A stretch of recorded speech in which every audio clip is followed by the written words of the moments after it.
You can set your iPhone to record video directly to an external drive, and there's a couple of ways to do it. First of all, this usually requires an iPhone with a USB-C connector. Phones with the old Lightning port can kinda work, but that setup is not great, and I'll talk more about that in a minute. Using an external drive is pretty plug and play. You'll want to use a solid-state drive that's fast and doesn't require a ton of power. The native camera app is pretty limited and doesn't give you controls regarding where the video will be saved. And the big caveat here is that the video will go on the external drive only if you're shooting in Apple ProRes. I'll go to Settings, Camera, and under Formats, I can enable Apple ProRes.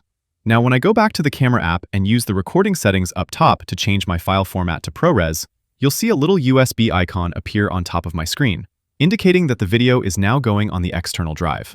You don't have control over the exact folder where it goes. Your phone will just create a DCIM folder on the root of the drive and place the videos there.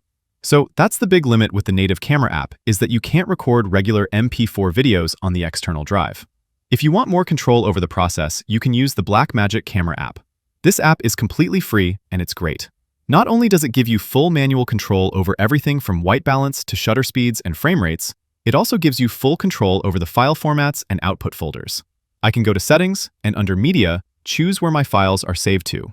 I think by default it saves them in the app only, but I've set mine to save them in the Files app, and within the Files app, I've assigned a custom folder located on my external drive to be the output folder for my recorded videos. Here's the root of my drive and the folder I created.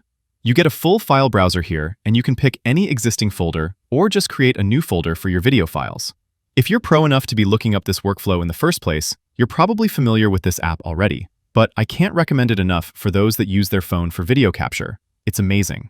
For the folks with an iPhone that has a Lightning connector, you could technically use Apple's Lightning to USB 3 camera adapter to connect a drive to your camera, but you'll need to plug a Lightning charging cable to the adapter's side port to provide enough power for the drive. Also, the transfer speeds are very limited. The native camera app will not record to an external drive when using a Lightning connector, and the Blackmagic app will work, but high bitrate videos will crash or drop frames because of the transfer speed bottleneck. So, there you have it.